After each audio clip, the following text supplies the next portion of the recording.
Voilà donc une feuille de peuplier noir, une feuille en pointe, très losangique. Ça c'est assez caractéristique du peuplier noir sauvage. La marotte de Marc Villard, c'est le peuplier noir et la réserve naturelle de Saint-Mémin est son terrain de jeu favori. Moi j'aime bien être ici, je fais souvent des photos ici.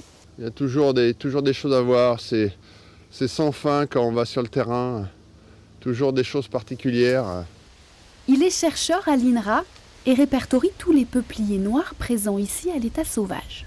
Il y a certains arbres qui ont des étiquettes, parce que je les suis déjà depuis un certain nombre d'années au niveau de la floraison, voir comment la floraison se produit au printemps. Une floraison qui s'observe essentiellement ici, en bord de Loire, grâce aux crues et aux décrues du fleuve.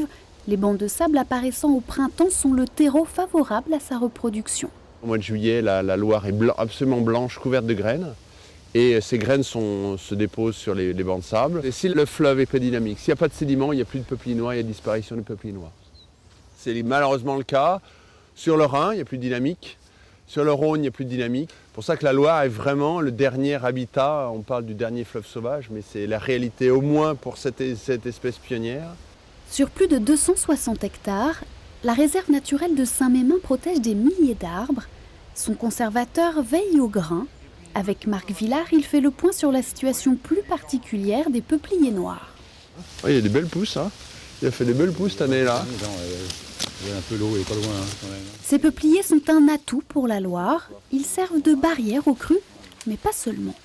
C'est un grand arbre avec de très grandes racines et ces racines filtrent tous les effluents qui viennent des rives. Il absorbe de l'azote, le phosphore, il absorbe tout un tas de polluants qui sinon seraient déversés dans l'eau. J'aime bien ici, ouais. Très spectaculaire celui-là.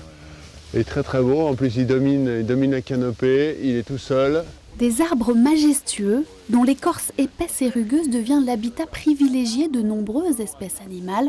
Le peuplier noir règne, protecteur sur tout l'écosystème ligérien, mais de Roanne à Saumur uniquement.